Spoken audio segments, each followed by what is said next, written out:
हरि ओम मित्रों। आत्म साक्षात्कार या आत्मज्ञान, जिसे इंग्लिश में सेल्फ रियलाइजेशन कहते हैं, यह अध्यात्म की ऊंची स्थिति है।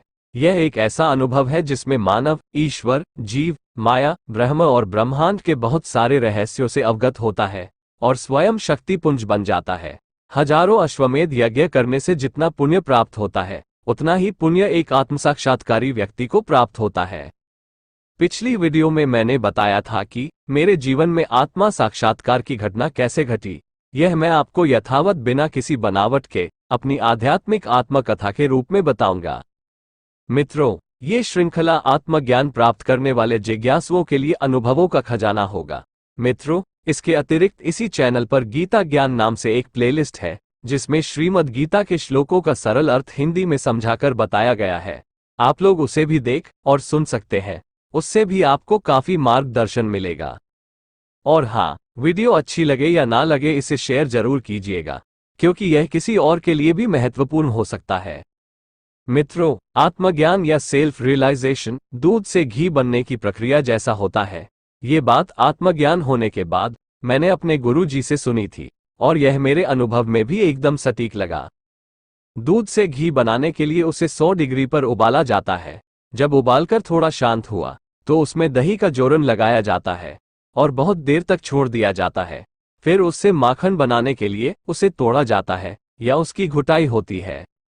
फिर मंथन करने से माखन निकलता है। दूध को 1 से 2 दिनों तक रखा जा सकता है, लेकिन माखन को 8 या 10 दिनों तक रखा जा सकता है।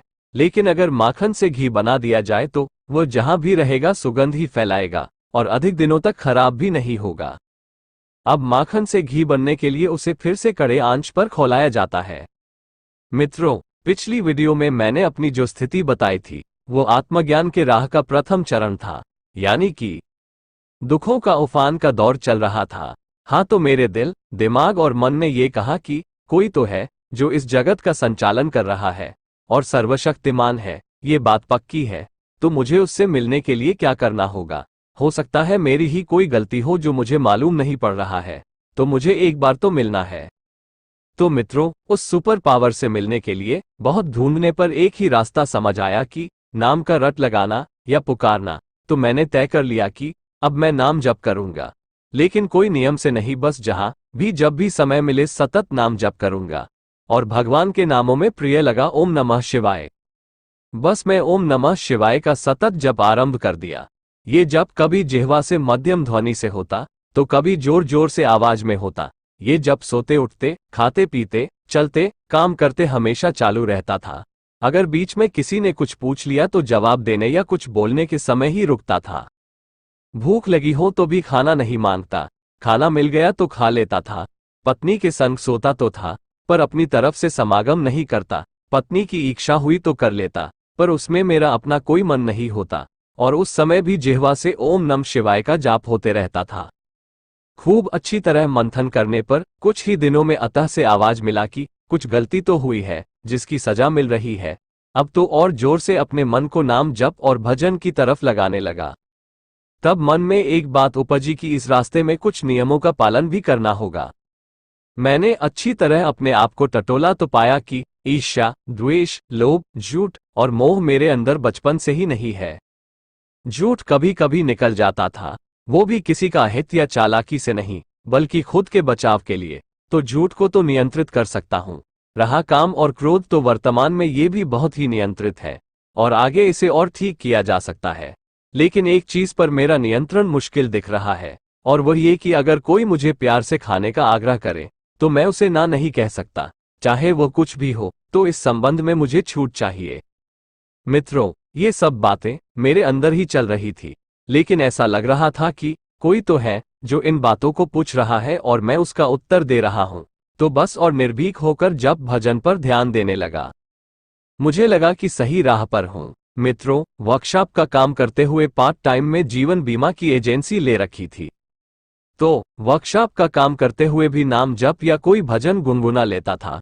काम से छूटने पर साइकिल चलाते हुए किसी के घर बीमा पॉलिसी के लिए जाता, तब भी हनुमान चालीसा या कोई भजन या नाम चालू रहता था। शरीर इतना कमजोर हो चुका था कि साइकिल चलाते समय ऐसा लगता कि कलेजा बाहर आ जाएगा। एक तो मेरे शहर में रास्ते में चढ़ाई बहुत थी, लेकिन मैंने ठान लिया था कि नाम जप के साथ अपने जो भी कर्तव्य कर्म है करते रहूंगा, इसमें चाहे मृत्यु ही क्यों ना हो जाए। वैसे भी जीवन में रखा ही क्या है। समय तो मिलता नहीं था। सुबह की पूजा करने के लिए जल्दी रहती थी काम पर जाने की, पर 2 मिनट मंदिर के सामने खड़े होकर भगवान को नमस्कार कर इतना बोल देता कि अब मैं काम पर जा रहा हूं। पहले जब कभी नाश्ता या टिफिन में देर होता था तो पत्नी से कहा सुनी हो जाया करता था, लेकिन अब नाश्ता मिले या न मिले, टिफिन भले ही न मिले, मैं समय से घर से निकल जाता। किसी से कुछ न गीला न शिकवा और न मन में भी कोई दुर्भाव। पत्नी और बच्चों के प्रति अपना जो भी कर्तव्य है उसे अपनी तरफ से निभाना, लेकिन उनसे कोई आशा न करना। वो करे तो ठीक, नहीं करे तो भी ठीक। ऐसा 1 या 2 बार ही हुआ। बाद में पत्नी समय से पहले सब तैयार रखती थी, लेकिन मैंने अपने जीवन को एकदम बदल लिया था। धीरे धीरे घर के मंदिर में रखे मूर्ति से एक रिश्ता बनता जा रहा था। काम से लौटने के बाद घर आते ही हाथ पांव धोकर प्रणाम करता और मन ही मन पूछता कोई तकलीफ तो नहीं हुई ना, आप कैसे हो, आपको और काम पर क्या हुआ, वो सभी बातें उनको बताता। उसमें क्या अच्छा हुआ क्या बुरा हुआ, उस पर उनके विचार भी पूछता था। रात को खाना खाने से पहले उनको भी खाना खिलाना, सोने के पहले उनका पांव दबाना, उनके सोने का प्रबंध कर फिर सोना। मित्रों, ये सब केवल मानसिक रूप से ही होता था। उनसे पिता और पुत्र का रिश्ता बन चुका था, और यह रिश्ता इतना प्रगाढ़ हो चुका था कि काम करते समय भी बीच बीच में उनकी याद आती थी कि कैसे होंगे।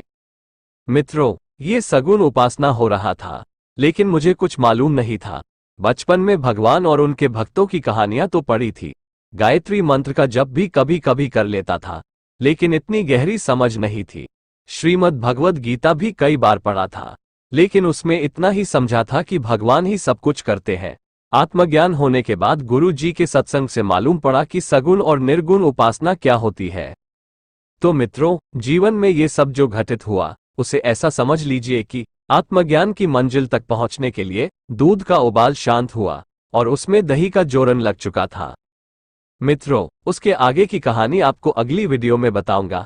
तब तक आप यहां तक के कहानी पर मनन करें और बताएं कि क्या आपके जीवन में भी कभी ऐसी स्थिति उत्पन्न हुई है या नहीं। इस श्रृंखला की पूरी वीडियो देखने और सुनने के लिए चैनल को सब्सक्राइब कर बेल आइकॉन प्रेस कर ऑल को सिलेक्ट जरूर कर लें। धन्यवाद। शुभमस्तु।